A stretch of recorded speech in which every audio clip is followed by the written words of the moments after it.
I've been talking to a lot of people lately who feel like they're failing at life. You've done everything right. You worked hard, you got a decent job, you're saving every cent you can. But when you look at property prices in 2026, it feels like you are chasing your tail, right? I'm going to tell you something that might be hard to hear, but you need to know it. If you think hard work alone is going to get you enough for a proper house, honestly, it's a trap. It's just a carrot hanging in front of you. For normal people, the ones who weren't born with a silver spoon, that's a secret deciding who gets a home and who's stuck in renting forever. It's something we usually only talk about behind closed doors. The bank of mom and dad. We just had another 0.25% rate hike. On paper, it sounds small, but in reality, it's like the sound of the door slamming shut for thousands of people. Think about this. Just 5 years ago, you are looking at a standard entry-level house for, let's say, $645. Your 20% deposit was roughly $129. Totally doable with some solid saving, right? But fast forward to today, that same house is now easily reaching $975. So now your 20% deposit has ballooned to $195. That's a $66K gap that opened up while you were busy working. To put that in perspective, to bridge that gap, you would have to save an extra $1,100 every single month for the last 5 years. Think about what $1,100 looks like in your budget. That's your entire grocery bill for the month, or 200 cups of coffee, or 20 bottles of seriously good wine, almost 2 pairs of brand new R.M. Williams boots. It's your weekly fine dining habit gone. It's a return flight to Bali every single month. You're basically sacrificing your entire lifestyle just to stay in the race. And the worst part? You're doing all this just to keep up with the increase in the deposit.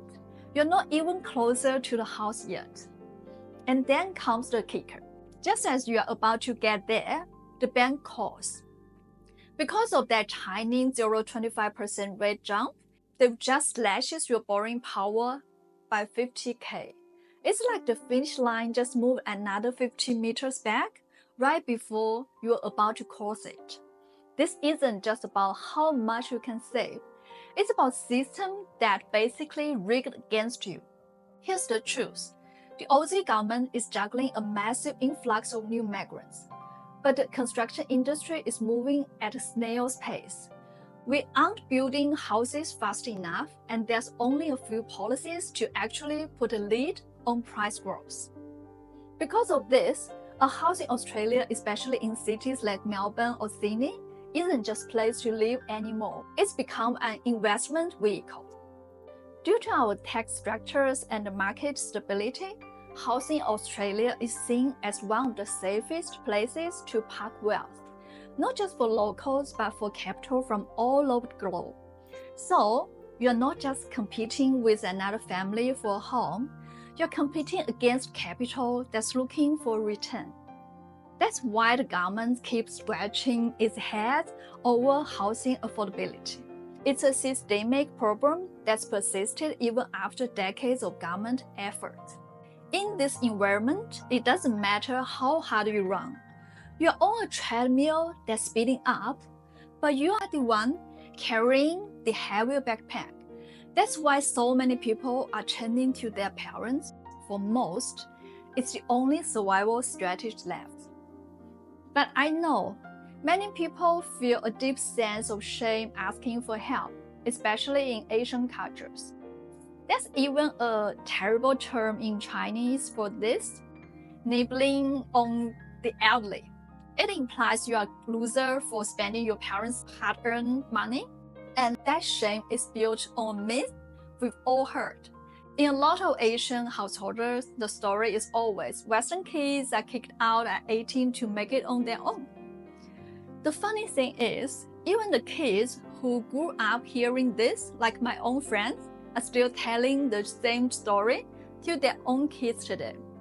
It's like the endless cycle of guilt based on a total lie. Well, I want you to say this to all the parents for a long time.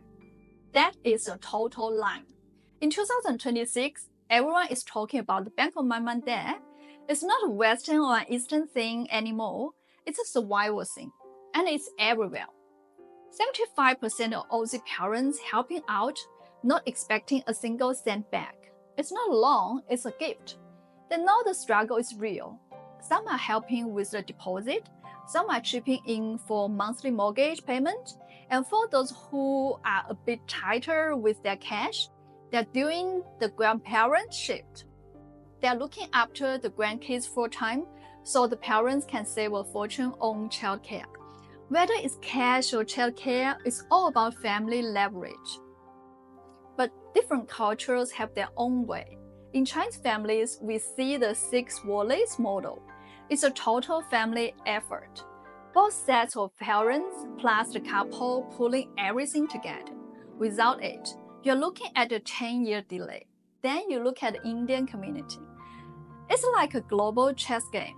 Often wealth flow back home first to build up assets in India, but when it's time to buy here, their wealth flows straight back into Australia. It's even family gold being sold to fund a move or selling land in Gujarat to buy a backyard in Melbourne. Whether it's the Chinese path or the Indian way, it's all about a global asset reallocation. Families are moving wealth from emerging markets into stable Australian real estate to hedge against global uncertainty. But wait, before you think this is just free money, I have to be honest with you. This help often comes with an invisible price tag. In Asian households like the one I grew up in, that gift creates a massive debt of gratitude.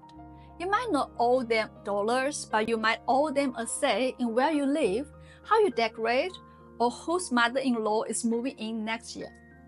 And then there's the stuff no one likes to talk about. If your parents give you a big sum, did you know it could actually kill their age pension? Centrelink might decide they're too wealthy and cut their income. Or what happens if your relationship breaks down?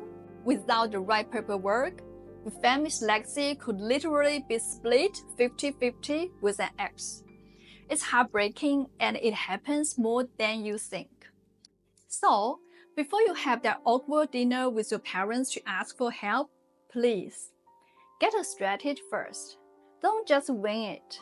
Ask your solicitor about a deed of gift or a loan agreement. It's the only way to protect your parents' money from being treated as a marital property if things go south. I'm April and I'm here to break down those rules because most people won't tell you the truth. If you want to make smarter move in this crazy market, don't forget to like and subscribe. I'll see you in the next one. Follow me for the next video.